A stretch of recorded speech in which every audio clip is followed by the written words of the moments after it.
Buenas noches, profesor Dairo, docente de la carrera de filosofía y profesor de la materia de filosofía medieval Plan Nuevo. Yo soy Junior Mesa y soy el estudiante de la materia y me toca hablar de la influencia de Santo Tomás y su vigencia en el mundo actual y su pensamiento. El neotomismo actualmente es de una enorme relevancia, ya que es la filosofía oficial de la Iglesia Católica. Como tal fue declarada por las autoridades eclesiásticas como filosofía perenne. Esto quiere decir que es una filosofía que no pasa de moda, por decirlo de alguna manera, no pierde vigencia. Entonces, él como miembro de la Orden de Predicadores y fiel seguidor de la doctrina de la escolástica, entonces, en mi consideración, expondré a continuación lo que creo que es la vigencia y el aporte al pensamiento actual de la filosofía de Santo Tomás. Pues para nadie es un secreto que Santo Tomás es un alumno leal y directo del pensamiento de Aristóteles. Mucho de su método y de su pensamiento tomista está influido por la metodología del pensamiento aristotélico e incluso es prácticamente compatible con sus preceptos básicos y generales. Entonces, básicamente lo que el Aquinate buscó fue hacer una simbiosis entre cristianismo y aristotelismo. De ahí que su filosofía haya sido catalogada como perenne por la Iglesia Católica. La recta disposición que tuvo este filósofo conllevó a que los grandes avances de la teoría del conocimiento, del método científico, de la ética y la metafísica actuales estén prácticamente con una huella imborrable del pensamiento tomista, incluso por parte de sus detractores, ya que como se pudo ver, la democracia, que ha sido uno de sus principales baluartes en su pensamiento, ha estado impregnada de algo que él llamó el justo equilibrio entre libertad e igualdad, que hay un sistema creado por el hombre debe tener la tendencia a buscar la justicia sin imperfecciones para que no caer en la corrupción y en el populismo. Su pensamiento también está relacionado con el cientificismo y como precursor de la tecnología en el aspecto de la ingeniería, las ciencias puras e incluso la cibernética, lo que comúnmente se conoce hoy en día en las esferas científicas como la cibernética. Él lo buscó basándose en los rasgos de una lógica formal aristotélica que conllevó al desarrollo de la lógica y de las leyes de la lógica actuales, que incluso hablando desde el transhumanismo pueden ser aplicadas a las leyes de la robótica. De alguna manera esta lógica está basada en sus preceptos, como el del bien, el de preservar la vida humana y el de trabajar por la conservación de la vida humana. Entonces ha influido bastante en lo que tiene que ver con tecnología y cibernética y leyes cibernéticas en la actualidad. También la democracia, como lo nombramos anteriormente, defiende la legítima democracia, y el derecho natural y divino del pueblo a participar en un gobierno para que le cumpla en sus necesidades y en paz. Exigir y cumplir serían los baluartes básicos de la filosofía democrática tomista, ya que de ahí viene lo que si quieres un derecho, automáticamente tienes un deber. Entonces en el pensamiento tomista democrático ya se encontraba ese espíritu igualitario de dar y recibir, y basado lógicamente en la filosofía cristiana de la civilización del amor, que es a lo que lleva la orden de predicadores y a lo que lleva el pensamiento tomista, ya que busca la unidad de los hombres en la paz, en la justicia y en la misericordia cristiana, ya que considera que la justicia y la paz y la igualdad son pilares que son concatenables con el pensamiento cristiano, y estos pueden llegar a una perfecta simbiosis de lo que ellos llaman el hombre perfecto, que fue encarnado en la figura de Jesucristo, ya que pues obviamente ser perfectos es difícil, ¿no? Pero nos puede llevar a que por lo menos, como se dice vulgarmente, se muera en el intento, ¿no? Pero lo que buscaba era eso, una monarquía justa o una democracia justa, que no derivaran en tiranía y que no derivaran en aristocracia, como los excesos que se pueden estar cometiendo actualmente en nuestro país, ¿no? Ya que la avaricia deriva en oligarquía y en tiranía. Entonces él decía que el pueblo tiene que ser el veedor de las instituciones jurídicas y legislativas, y también de las ejecutivas, como puede ser el monarca constitucional o la democracia participativa. Él no veía problema en que democráticamente ninguno de estos dos sistemas fuesen antagónicos, siempre y cuando fuesen justos, ¿no? Aunque también, como sabemos, la democracia es la tiranía de las mayorías, ¿no?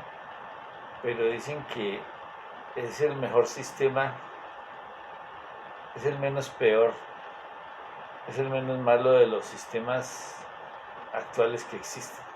Entonces lo apoyaba, pero no le veía problema a lo que tenía que ver con la democracia.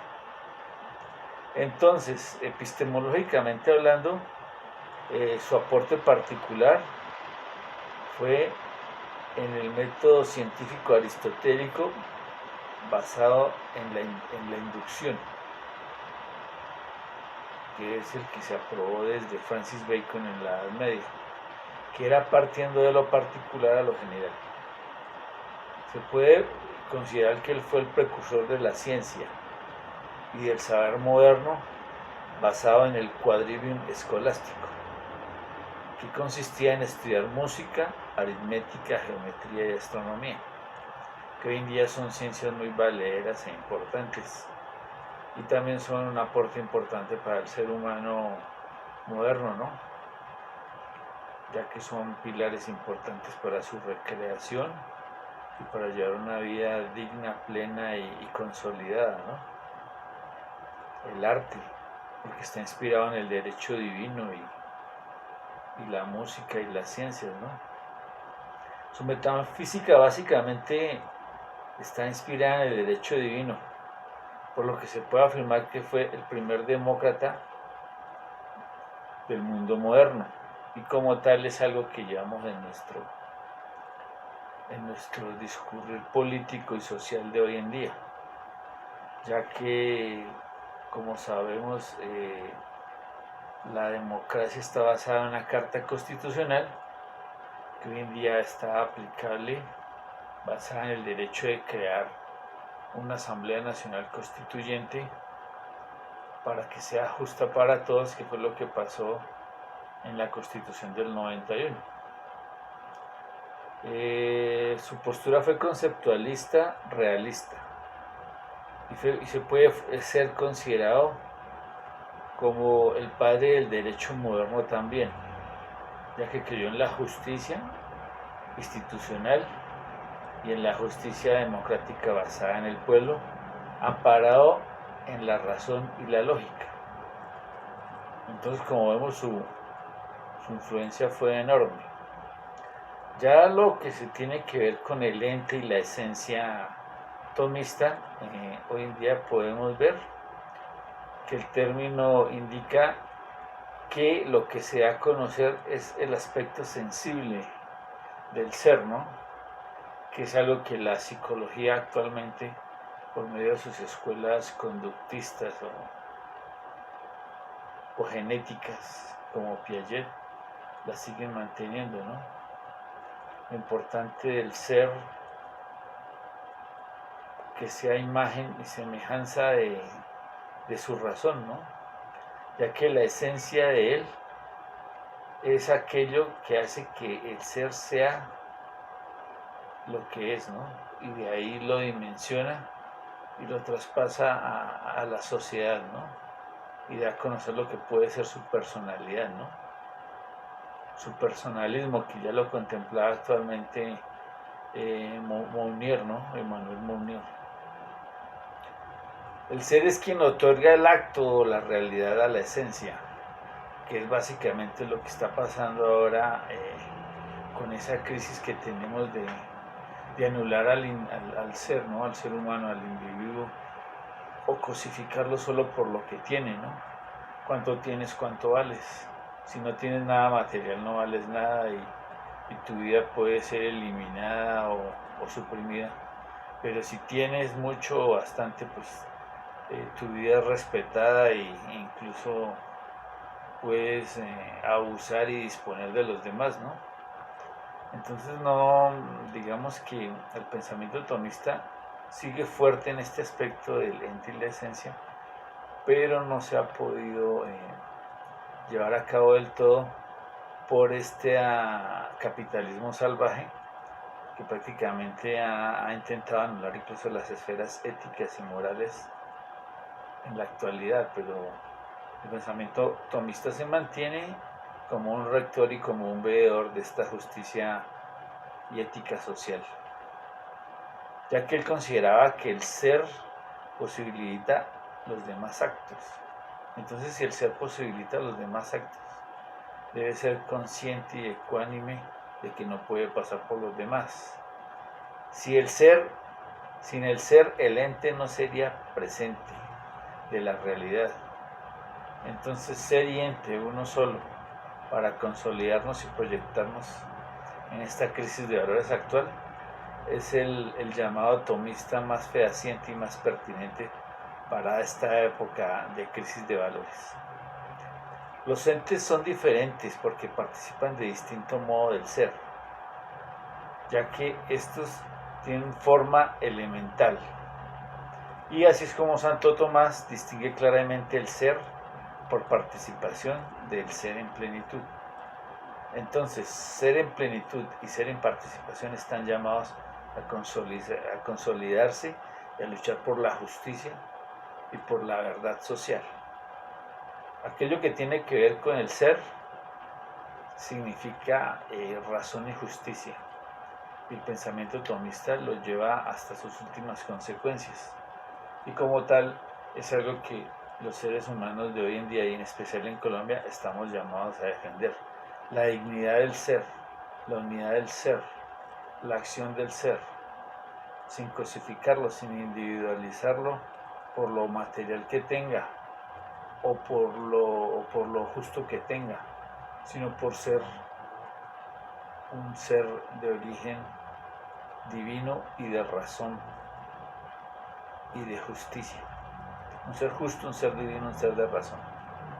Entonces ese es en mi concepto lo que yo creo que es el llamado del pensamiento tomista al mundo moderno, su legado actual.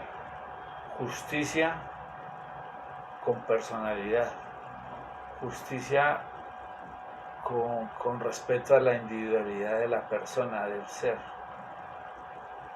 Entonces está llamado a eso, a la justicia en lo político, en lo social y en lo jurídico, que creo yo que son los pilares fundamentales del pensamiento tomista. Santo Tomás define muy bien los términos entre ente y esencia, como lo hablábamos, no como antagónicos ni complementarios, sino que cada uno ocupa un lugar específico en el mundo y en la realidad, y como tal son parte de la ejecución de un plan, de la razón, de la creación, de definir y de asignar la situación del hombre en su existencia terrenal. Si el ser se relaciona con la perfección, el no ser sería entonces lo que está copando las esferas sociales, políticas y económicas. Entonces habría una especie de deshumanización del ser, una especie de irracionalización del ser. Estamos llamados a combatir y a atajar con el pensamiento tomista de reconciliación, de reflexión, de perdón y de igualdad armónica para una justicia social basada en la razón, la verdad, la equidad y la justicia. Entonces agradezco la atención prestada y esas son mis reflexiones que quería compartir con todos ustedes. Entonces agradezco al profesor y Dairo y a los compañeros que acompañaron en esta materia de filosofía medieval. Muchas gracias a todos y espero haberles podido dar un mensaje veraz y ecuánime sobre el tomismo y la verdad y la actualidad del pensamiento tomista y el legado tomista en este mundo de principios del siglo XXI. Entonces muchas gracias a todos y espero que les haya gustado. Un saludo a las directivas de la UNAD y a los compañeros del curso y en especial muchas gracias al profesor Dairo por sus aportes y enseñanzas, me fueron muy útiles. Muchas gracias y quedo pendiente para cualquier sugerencia o aporte. Entonces muy agradecido y estamos ahí en contacto. Muchas gracias.